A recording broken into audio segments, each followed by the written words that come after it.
Et bonjour à toutes et à tous et bienvenue pour cette première émission de notre émission Green Dean, le talk vert pour les pros. Aujourd'hui, nous avons le plaisir de discuter avec Thibaut Venecia, fondateur de l'entreprise Ipsago. Cette émission bénéficie du soutien du Fonds social européen dans le cadre du Fonds de transition juste.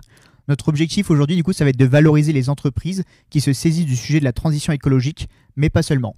C'est aussi l'occasion pour vous, viewers, de découvrir un secteur, un métier, un parcours inspirant.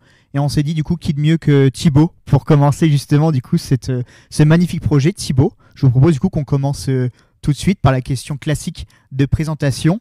Racontez-nous en quelques mots Ipsago, qu'est-ce que c'est ? Très bien, bonjour à tous et toutes. Donc effectivement, j'ai créé une entreprise à mission il y a 3 ans, on y reviendra, qui s'appelle Ipsago. Ipsago à l'envers, ça veut dire zéro gaspille. Et la particularité, c'est qu'on crée des produits finis, des biscuits notamment, à partir de ressources sous-exploitées, des coproduits et des fruits et légumes écartés. Je peux vous en dire plus. Allez, je vous écoute. C'est votre moment là.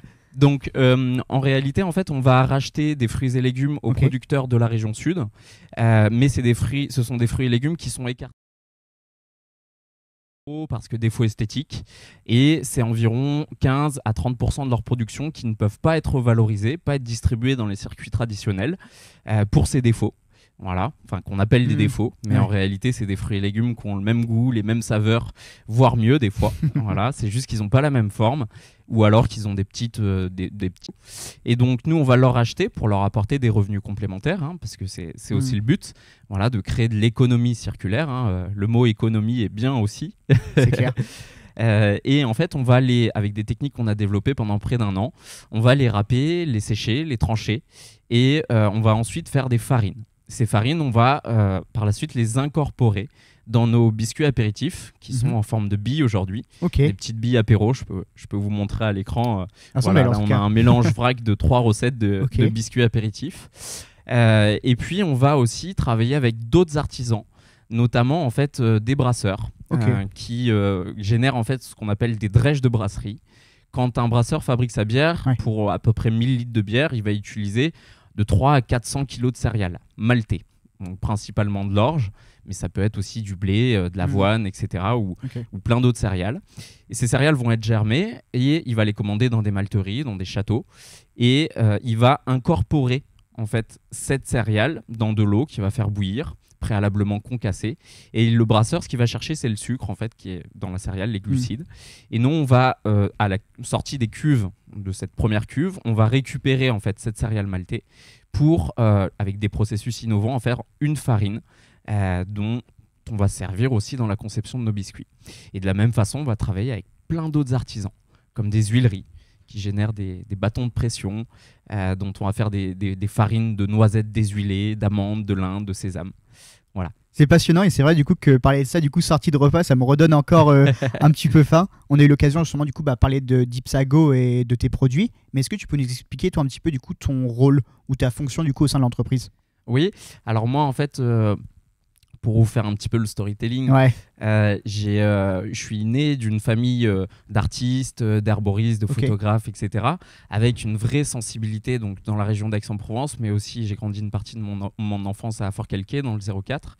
Et donc j'avais une vraie sensibilité pour la nature, l'environnement, une vraie passion pour la cuisine. Et puis après, j'ai fait des études plutôt commerciales. J'ai travaillé pour des grandes entreprises du type Orange, France Télécom ou Dell. Et puis dans le milieu un petit peu des startups, dans l'informatique et la santé. Et je travaillais pour le milieu des EHPAD pendant la crise sanitaire. Et là, toutes les portes des EHPAD se ferment, donc carrière plutôt commerciale. Du coup, vraie remise en question sur la valeur que je voulais apporter à ma vie professionnelle, mais aussi à cette planète. Et j'ai décidé de me lancer dans une entreprise qui porte un sens, qui a un réel impact. Et d'ailleurs, on est une des premières entreprises en France dès la création à avoir inclus dans nos statuts une raison d'être et une mission. Et on est entreprise à mission. Voilà. On aura l'occasion d'en reparler justement à un moment. J'ai fait mes petites recherches en off et j'ai retenu que votre slogan d'entreprise, c'était des biscuits aussi bons pour votre palais que pour la planète. Et donc c'est vrai du coup que ça illustre pleinement justement du coup ce que tu étais en train de nous expliquer. Comment est-ce qu'on mène une telle initiative et quelles sont les étapes un petit peu du coup de création d'une entreprise comme Ipsago? Alors, ce sont des étapes qui demandent énormément d'énergie, énormément de travail, de tests, de recherche. Parce que avant d'être une biscuiterie artisanale, on est aussi une start-up de la food tech. Ok. On est une start-up en fait de l'agroalimentaire et on est dans l'innovation. Parce qu'aujourd'hui, en fait, des entreprises qui vont, entre guillemets, valoriser, revaloriser ce type de ressources pour en faire des ingrédients, il y en a quelques-unes, mais il y en a peu, parce que c'est un monde qui est extrêmement réglementé, extrêmement fermé, même si les entreprises aujourd'hui s'intéressent beaucoup à tout ça. Et là, je parle des grandes entreprises, parce que on est là aussi pour poser des briques pour l'alimentation de demain. Le gros avantage en fait dans la valorisation de ces ressources, c'est qu'on va avoir en fait des ingrédients qui portent des valeurs gustatives et nutritionnelles qui sont fortes. L'inconvénient, c'est que on va créer en fait des nouveaux ingrédients sur le marché ou des ingrédients méconnus, et ces ingrédients, ils réagissent pas de la même façon à la cuisson, etc. Donc c'est beaucoup de recherche pour créer un produit fini. C'est pas le tout d'avoir un nouvel ingrédient, mais derrière il faut savoir comment l'appréhender et comment l'incorporer dans des produits finis. Et donc la recherche aujourd'hui qu'il y a derrière tout ça est considérable. Donc moi j'ai commencé dans ma petite cuisine avec un petit déshydrateur à faire des pétales de légumes, de fruits. Et puis rapidement je me suis dit mais c'est pas assez rentable parce que avec une patate douce, une tranche de patate douce, 1 kilo de patate douce, on fait finalement 100 grammes de farine. Donc vendre de la farine tout de suite sans avoir d'outils industriels, c'était compliqué. Et du coup, je me suis dit pourquoi je ne l'incorporerais pas dans une pâte à biscuits. Et c'est là où je me suis rendu compte qu'on séchait aussi d'autres matières comme les drèches de brasserie. Et c'est là où je suis tout de suite allé à la rencontre des brasseurs bio du Pays d'Aix, notamment Bulle de Provence, qui est la brasserie de Puricard, qui m'a vraiment accompagné dans toute cette recherche et développement dès le départ.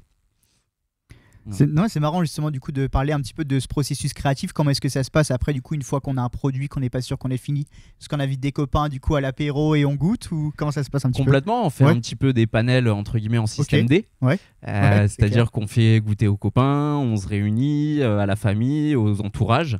Nous on a eu la chance parce que j'ai créé l'entreprise avec mon ami d'enfance Renaud. J'ai réfléchi au concept d'abord un petit peu de mon côté, ensuite il m'a rejoint à la création. Et puis il est resté 2 ans sur la partie communication, marketing vraiment pour le lancement. Puis après, on ne pouvait pas encore se payer tous les deux, donc il a décidé de prendre un travail à côté. Donc aujourd'hui, il reste associé dans l'entreprise, mais il n'a plus de fonction opérationnelle. Et aujourd'hui, on a quand même eu la chance, dès le départ, d'avoir un petit peu de l'entourage qui a mis un petit peu à la cagnotte pour créer l'entreprise, le premier labo de fabrication, etc. C'est vrai que c'est marrant justement du coup de voir un petit peu comment est-ce que ça se crée, etc. Du coup, tout ça. Et donc tu nous parlais un petit peu du coup que le but c'était de préserver la planète. Justement, du coup, comment est-ce que ça se passe, les valeurs de protection de l'environnement, la préservation, etc. dans tes activités aujourd'hui? Alors aujourd'hui, comme je l'expliquais, on est entreprise à mission. L'entreprise à mission, en fait, c'est... je vais vous expliquer ce que c'est un petit peu. L'entreprise à mission, en fait, c'est une entreprise qui va défendre des valeurs sociales et environnementales.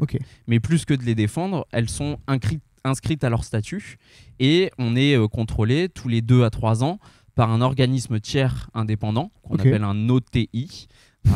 Accrédité par la COFRAC. Et cet organisme en fait va venir contrôler qu'on remplit les objectifs qu'on a donnés au départ, avec finalement une nouvelle vision, des nouveaux objectifs à peu près tous les ans. On a un référent d'entreprise à mission, et donc c'est plus qu'inscrit à nos statuts, c'est contrôlé. Donc chez Ipsago, nous on a 3 grands piliers pour l'entreprise à mission. Le premier, c'est la lutte contre le gaspillage alimentaire à la source. Je me doutais bien. On en a parlé. C'est important de préciser à la source parce qu'on ne travaille pas avec les déchets des consommateurs qu'il y a dans leurs assiettes à la fin du repas. Vous l'avez bien compris.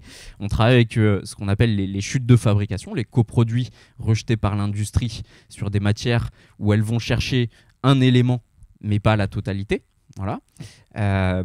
Et on va avoir un deuxième gros engagement, c'est la transition vers une alimentation plus saine et raisonnée. durable. Ouais, bah oui. Voilà, parce qu'on veut proposer. Aujourd'hui, on fait des produits 100% végétaux. Donc, il n'y a pas de beurre, pas d'œuf, parce qu'on voulait vraiment que nos produits soient éligibles à un maximum de régimes. Hein. Je ne suis pas végétarien pour ma part, mais voilà, j'avais envie que tout le monde vraiment puisse en profiter. Et surtout, on a peu de sucre, on a peu de sel dans nos produits. Donc, on a un produit finalement qui est bon pour la santé, mais surtout qui est extrêmement riche en fibres et en protéines. Parce que finalement, nos biscuits faits avec cette farine de drèche, le brasseur, lui, ce qu'il va chercher dans la céréale, j'en parlais, c'est les glucides. Ouais. Donc, ce qui reste, c'est des fibres, des protéines. L'huilerie, ce qu'elle va chercher dans une noisette ou dans une amande, c'est la matière grasse saturée. Et donc, nous, ce qu'on va récupérer, finalement, c'est la protéine, encore une fois. Donc, on a des biscuits qui sont très intéressants nutritionnellement. Voilà, ça, c'est notre deuxième engagement, la transition vers une alimentation plus saine. Et ensuite, on va avoir un objectif social. Donc, on a travaillé avec des centres de réinsertion, des centres pénitentiaires. Et aujourd'hui, on travaille avec un AVAT. Voilà. C'est vrai que c'est quand même beaucoup d'anagrammes, etc. C'est quoi un AVAT? Parce que j'avoue que je sais pas tout. Un AVAT, je voudrais pas me perdre, mais en fait, c'est comme un ESAT. Je sais pas si vous voyez. D'accord, voilà. Pour les personnes en situation de handicap, si je me trompe pas. Exactement. Ok, très bien. Voilà. Sauf qu'il y a un petit détail que je ne maîtrise pas. J'avoue que je ne le maîtrise pas non plus, c'est pour ça du coup que j'ai préféré relancer la patate chaude. Et justement, du coup, tu nous expliquais que le but, du coup, ça va être de travailler vraiment du coup pour la planète. Est-ce que du coup, tes prestataires, ça va se passer un petit peu de la même façon? Comment est-ce que tu les sélectionnes? Oui, alors au début, en fait, je faisais beaucoup de sourcing, c'est-à-dire que j'allais à la rencontre des producteurs, des artisans. Je leur demandais s'ils avaient en fait ce qu'on appelle des écarts de production pour les producteurs, hein, comme ils les appellent, les fruits et légumes de bout de champ. Tout ce qui ne peut pas être commercialisé dans les circuits traditionnels, en tout cas pour des défauts esthétiques ou autres. Et les artisans, pareil, les chutes de fabrication qui généraient post-fabrication de leurs produits finis. Et comment je les sélectionne? C'est vraiment par rapport aux recettes qu'on avait en tête. Je me suis dit, voilà, dans un biscuit, je mets telle farine, je mets telle farine de légumes, etc. Donc, comment je vais faire pour pouvoir remplacer cet ingrédient qu'on trouve sur le marché par un ingrédient qui est issu de coproduits ou de fruits et légumes hors calibre. Donc au début, c'était comme ça. Et puis après, j'ai beaucoup d'artisans et de producteurs qui m'ont appelé. Voilà, en fait, on a reçu des demandes, beaucoup, on en reçoit encore, des demandes d'artisans qui me disent, voilà, moi je fabrique tel produit, à la fin il me reste ça. Qu'est-ce qu'on peut imaginer pour en faire? Et du coup, ça nous donne aussi une perspective sur les produits qu'on pourrait développer, qu'on pourrait construire. C'est bien justement du coup que ce soit eux qui viennent vous parler à vous directement plutôt qu'à vous de faire le démarchage. Bien sûr, au début ça a été un long travail, pas forcément pour les convaincre, parce que quand on arrive avec une idée un petit peu novatrice qui leur permet de valoriser économiquement ces ressources qu'ils n'utilisent pas, et d'éviter de les gaspiller, ça a du sens pour eux. Surtout pour les producteurs, n'en parlons pas, ou pour un brasseur qui va générer énormément de drèches de brasserie, c'est 2 tonnes par semaine pour un brasseur de taille moyenne. Je me rends pas compte. Et ça, c'est un coût logistique en fait. Voilà. C'est-à-dire qu'il faut appeler des camions, des fois il y a des agriculteurs qui viennent les récupérer pour leurs animaux, ou pour faire un peu de compost, mais c'est pas la totalité. C'est pas tout le temps. Donc voilà. Donc c'est un coût logistique pour eux, et de leur dire qu'on les décharge de cette matière, c'est un avantage pour eux. Voilà. Là, du coup, je viens de mettre à jour justement du coup notre émission. Il y a plusieurs questions dans le chat, dont des personnes du coup qui ont goûté à vos biscuits justement du coup il y a pas très longtemps, à peu près ce midi. Ils nous demandent justement du coup, comptez-vous élargir votre gamme de produits? Alors, il faut savoir qu'on a fait à peu près 1 millier de tests recettes pour en arrêter. Je parle depuis les débuts, ça fait un peu plus de 3 ans, et puis même avant ça, parce que je travaillais dans ma petite cuisine. Mais on a aujourd'hui une vingtaine de recettes qui sont arrêtées. On a une dizaine qui est en cours de commercialisation. La problématique, c'est pourquoi on n'en a pas plus et pourquoi on fait aussi attention à pas trop développer. On a 3 gammes de produits aujourd'hui, des pétales de fruits séchés, des petites billes apéro pour les apéros qui changent un peu des chips et des cacahuètes, et des cookies. Donc sur tout ça, on a 10 recettes. À chaque fois qu'on va développer une nouvelle recette, c'est pas le fait de la développer qui nous prend du temps et de l'argent, parce que ça, c'est quelques ingrédients qu'on achète, si c'est de la recherche et développement, mais Ce qui va coûter cher, c'est de la mettre sur le marché. Ok. C'est-à-dire les packaging, Ouais. la conception graphique, visuelle d'un sachet. Et puis le tout, c'est pas de développer une nouvelle recette de biscuits, mais il faut qu'elle marche. C'est clair. Voilà, Faut pas parce développer que- pour développer. Ouais, le but, Exactement. c'est que- Si on engage des frais conséquents pour développer des recettes, derrière, il faut qu'il y ait une rentabilité. C'est sûr. Justement, du coup, par rapport à ce développement de packaging, etc., est-ce que vous pouvez nous parler, enfin, est-ce que tu peux nous parler du coup des autres métiers qu'il y a dans ta structure? Oui, alors aujourd'hui, on est une petite équipe. Hein. Ok. J'ai 2 apprentis. Jade, qui est sur la partie communication, marketing. Et j'ai Léa, qui est sur la partie production, avec mon responsable de production, Rémi. Ok. Donc Léa s'occupe aussi d'une partie qualité, etc. Mhm. Aujourd'hui, on est dans l'agroalimentaire, donc on est beaucoup aussi sur la qualité, sur la réglementation. Voilà, en fait, on met énormément de choses en place pour que tout soit au vert.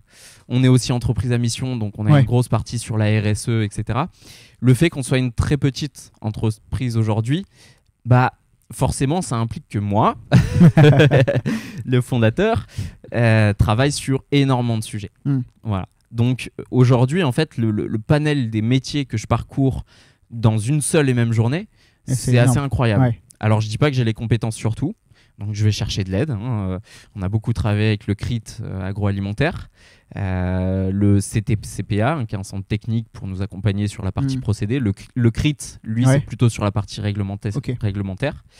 On a travaillé avec des graphistes, avec des gens de la communication, du Ah ouais. marketing, des gens qui fabriquent aussi des emballages. En fait, j'ai découvert en 3 ans et demi tellement de métiers Ouais. Je veux bien croire. dans une seule et même entreprise. C'est incroyable. C'est incroyable. C'est pas trop dur justement du coup cette multicasquette un petit peu tous les jours? Bah après, je savais qu'en me lançant dans l'entrepreneuriat, dans un domaine en plus dans lequel je n'avais pas été auparavant, je savais que j'allais découvrir énormément de choses. Mais entre l'imagination et la réalité, c'est 2 choses très différentes. Ouais. Et justement, du coup, tu nous expliquais que tu avais des alternantes. Comment est-ce qu'on les sensibilise du coup à ta cause? Est-ce que justement ils ont déjà un attrait pour ce côté-là ou c'est toi du coup qui viens leur raconter? Oui, alors nous, lors du recrutement, on mise quand même sur une chose, c'est qu'il y ait une sensibilité pour ce qu'on fait. C'est qu'il y ait une harmonie finalement avec nos valeurs, etc. Bien évidemment sur la partie compétences aussi pour chaque métier, mais c'est évident que on va recruter des gens qui ont une vision qu'on partage. Ouais. Voilà. Et d'ailleurs, on a eu beaucoup de demandes sur LinkedIn, etc., sans forcément aller trop chercher des apprentis ou des recrutements. On reçoit beaucoup, quasiment tous les jours, des CV, etc. Bah, c'est bien, Voilà. du coup, ça monte justement. Malheureusement, on ne recrute pas encore parce qu'on est en phase de croissance. Ok. Mais en fait, ce démarrage est très long. La trésorerie pour toutes les entreprises qui se créent aujourd'hui, surtout dans l'alimentaire, surtout dans la bio, Ouais, c'est pas mal, voilà, on a un contexte qui est particulier. Donc aujourd'hui, on n'est pas à la recherche, mais on espère que ça va vite pouvoir se débloquer, élargir notre équipe et me soulager un petit peu aussi. Voilà, libérer un petit peu de mou justement du coup sur ce rôle de multicasquette que tu nous expliquais. L'innovation et la technologie, du coup, est-ce qu'elle joue un rôle important dans ton métier aujourd'hui? Complètement.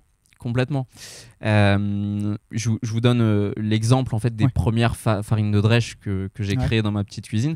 Je vais quand même citer le nom de Maltivore, qui est à Lyon, qui est en fait un des pionniers de la fabrication de drèche de brasserie, à qui aujourd'hui on achète une partie des farines parce qu'on n'a pas en fait la capacité de créer la totalité des farines pour l'augmentation croissante de la demande de biscuits. Donc on travaille avec eux, on espère un jour peut-être avoir un partenariat encore plus fort en région sud. Si vous voulez par exemple s'installer, nous on a un très très beau réseau de brasseurs coup dans la région et on aimerait bien co-construire avec eux. Parce que en fait, le modèle qu'ils ont en région lyonnaise, c'est qu'ils travaillent avec les brasseurs locaux et puis qu'ils récupèrent un maximum de farine, de drèche de brasserie pour en faire leur farine qu'ils vendent aujourd'hui à l'industrie. Et ça commence à bien se développer. Voilà. Je crois que je me suis perdu dans la question. Non. L'innovation. L'innovation, c'est voilà. ça. L'innovation et la technologie. Mais c'est bien justement du coup de passer un petit coup comme activant. Oui, en fait, j'ai commencé moi à valoriser les drèches dans ma petite cuisine avec un tout petit déshydrateur. Voilà. Et puis après, c'était pas le tout d'avoir une céréale sèche qui est très fibreuse. Je peux montrer à la caméra. Hein. Donc là, on a une drèche de brasserie qui sort des cuves et qui a été séchée. Et en fait, le but, ça va être d'en faire une farine que vous voyez juste ici. Donc c'est une farine qui est très très fine, qui peut ressembler à une farine un peu complète de blé. Voilà. La particularité, c'est comment on va moudre cette farine. Pour faire cette farine, puisque cette céréale, c'est pas comme un grain de blé qu'on va pouvoir écraser.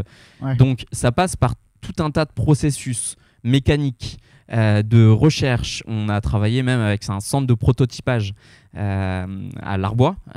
Voilà.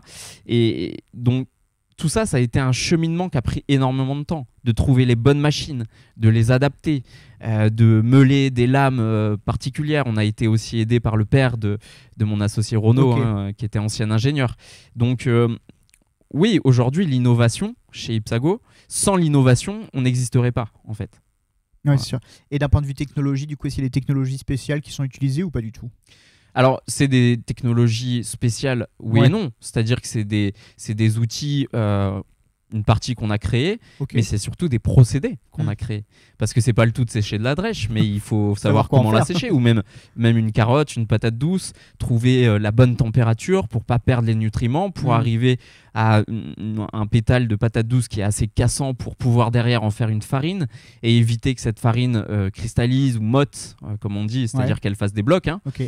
Donc aujourd'hui, en fait, effectivement, pour chaque matière, pour chaque ressource sous-exploitée qu'on va valoriser afin d'en créer un ingrédient, on a besoin en fait d'innovation, de recherche, de qualité, de réglementation.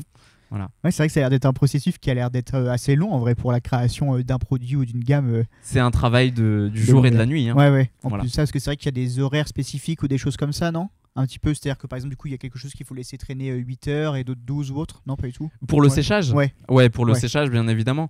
Nous, en fait, on a une chambre de sèche. Donc, en général, on sèche nos produits une quinzaine d'heures. Ça peut être plus ou moins selon, voilà. Après, je ne vais pas donner toutes les températures, etc. Mais oui, effectivement, ça a été de l'étude, ça a été des tests ratés aussi. Voilà, il y en a eu. Ça a été des machines qui n'ont pas marché. Ça a été des envois d'échantillons chez des constructeurs de machines spécifiques qui n'ont pas marché. Et puis de l'adaptation. Bien sûr, en fait, c'est continuel. Et à chaque fois qu'on a une nouvelle matière, un nouvel ingrédient, il va falloir trouver des solutions techniques. Mais si tout fonctionnait tout de suite, on s'ennuierait un petit peu. Oui. Mais après, c'est vrai que après si on avait un budget vraiment dédié à la recherche et développement, ça serait quand même génial. Je vais pas croire.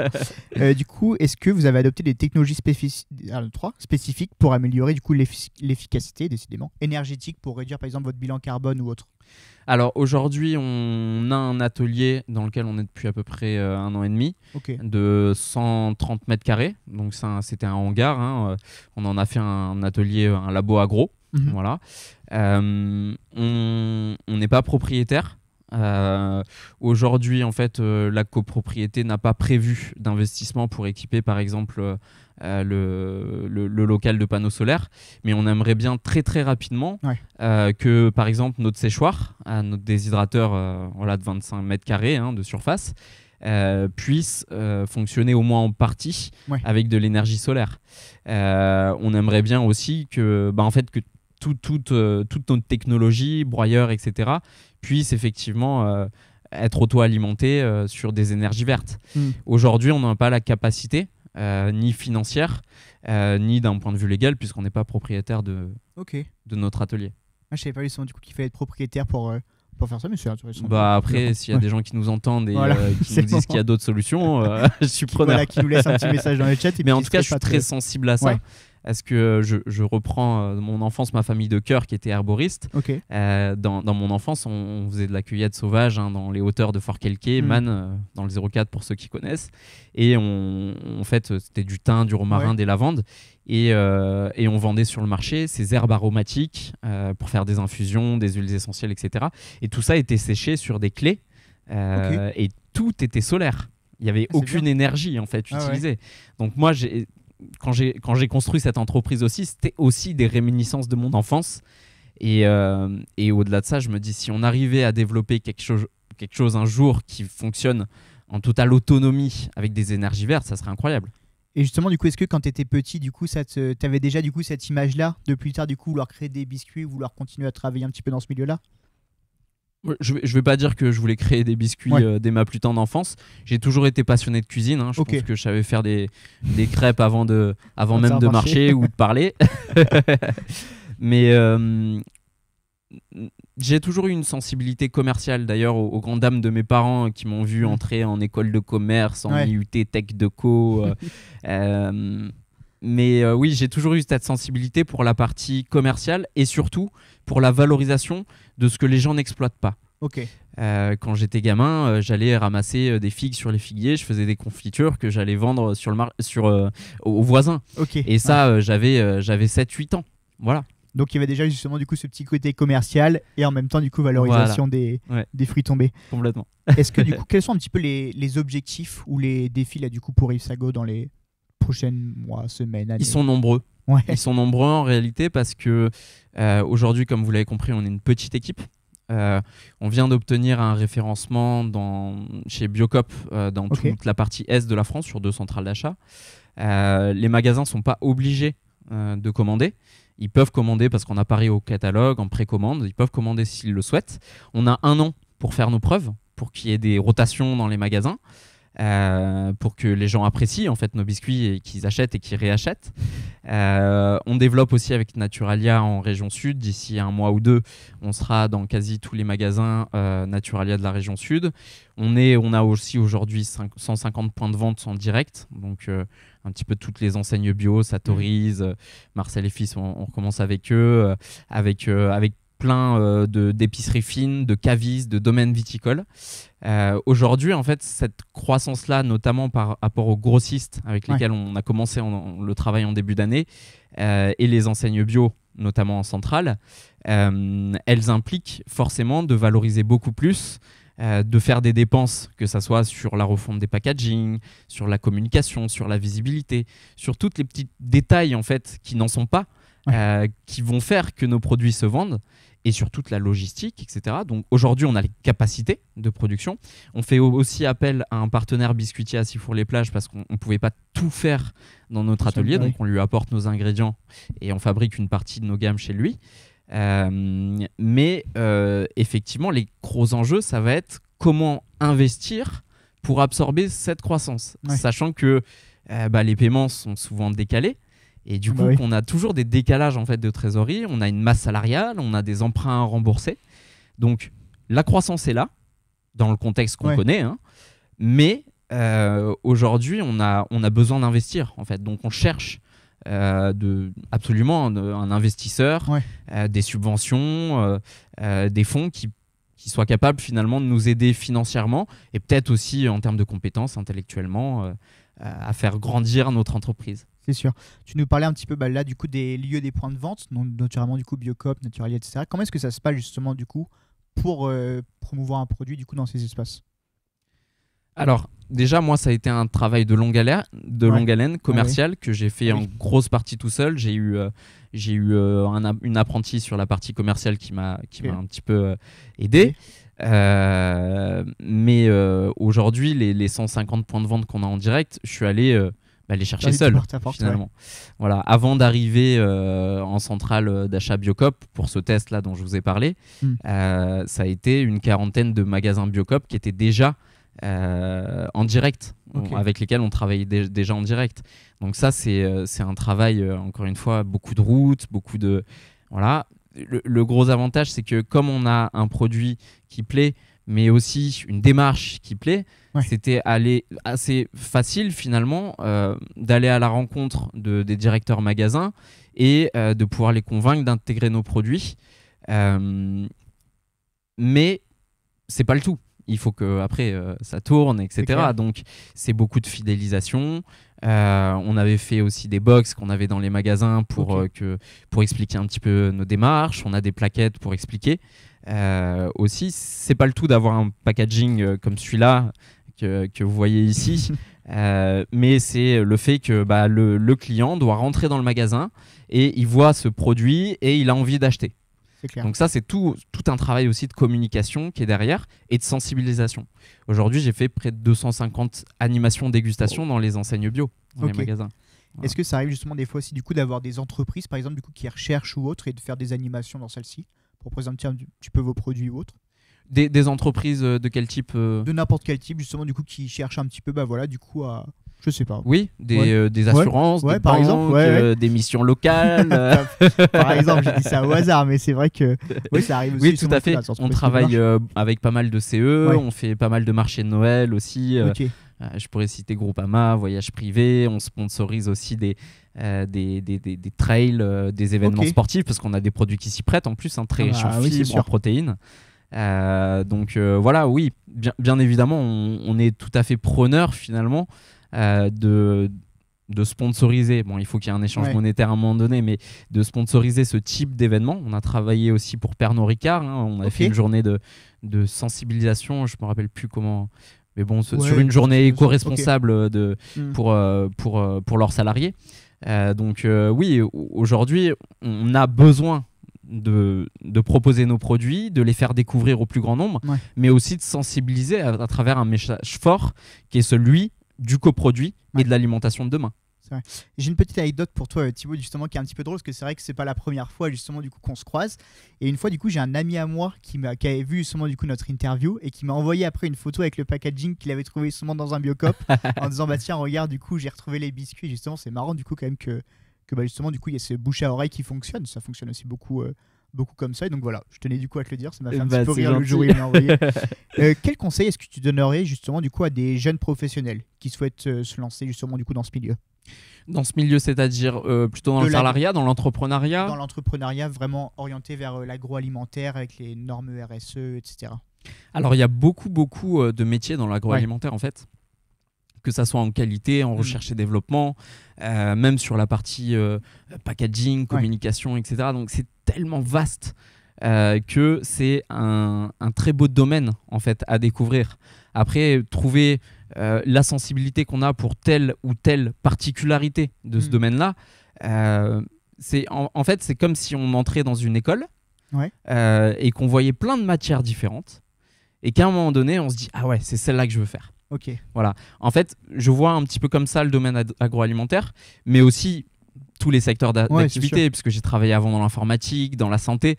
Donc, finalement, c'est l'entrepreneuriat, et là, je vais parler juste de l'entrepreneuriat, ouvre en fait un champ des possibles qu'on ne pouvait pas imaginer. Comme je vous l'ai dit tout à l'heure, j'imaginais, mais le réel est très différent. C'est-à-dire que je savais qu'il y avait beaucoup de métiers.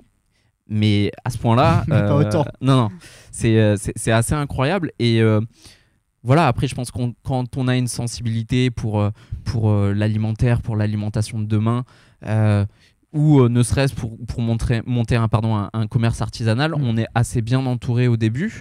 Quand on veut créer ne serait-ce une boulangerie, une boucherie, on a la chambre des métiers qui aide beaucoup. Il y a plein d'aides en fait qui existent. La région aussi, la région sud nous a beaucoup soutenus, même la métropole. On a été incubé à la pépinière de l'Arbois.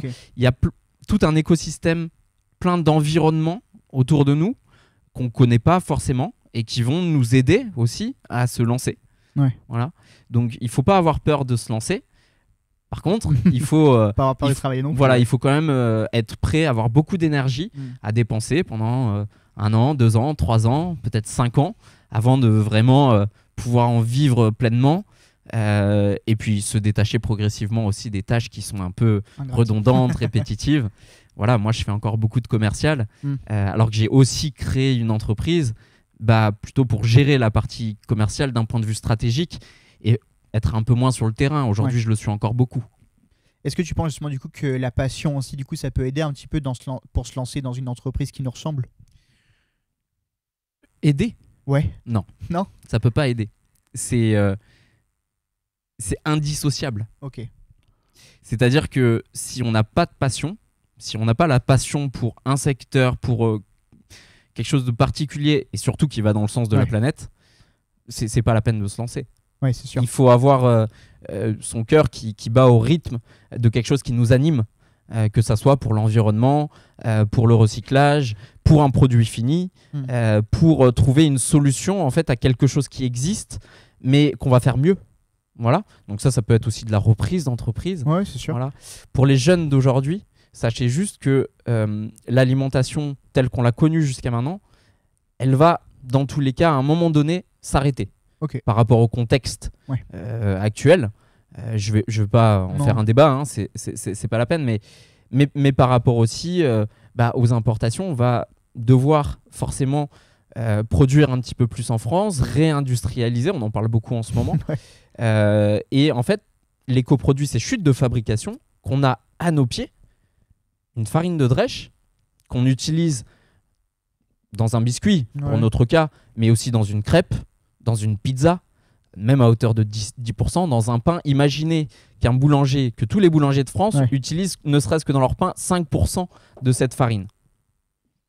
On a un monde à nos pieds, on réduit les importations de blé de partout dans le monde de 5%, et on va créer en fait une économie circulaire avec des ressources qui aujourd'hui ne sont pas exploitées, et en plus qui améliorent considérablement les valeurs nutritionnelles.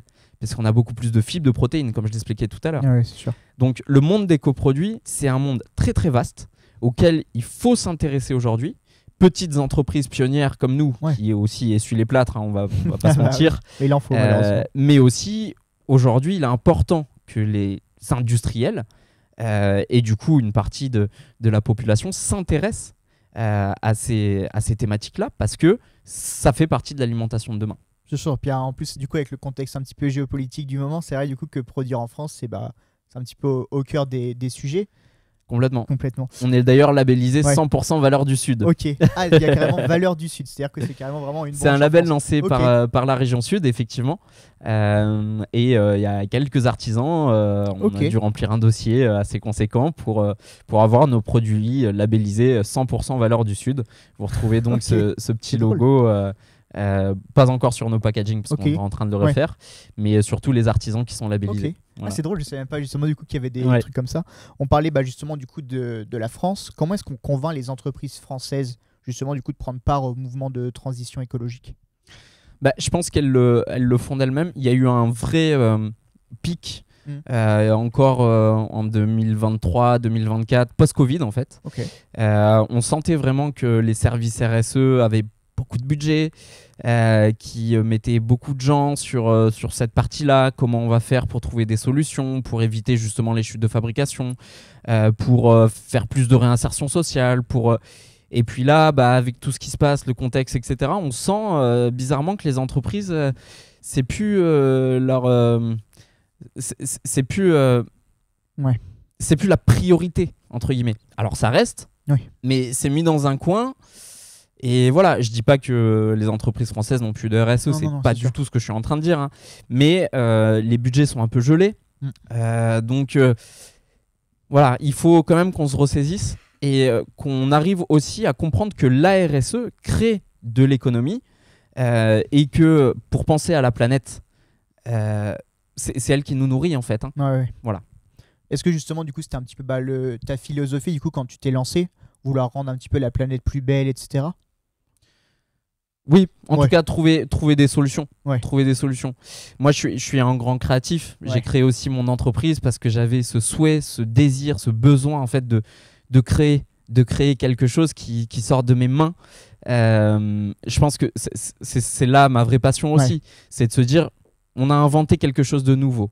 Aujourd'hui, on est un des pionniers en France. On n'est pas les pionniers à utiliser la farine de drèche de brasserie dans leurs produits. Ça, il y en a plein, hein. Enfin, il y a certains acteurs en tout cas.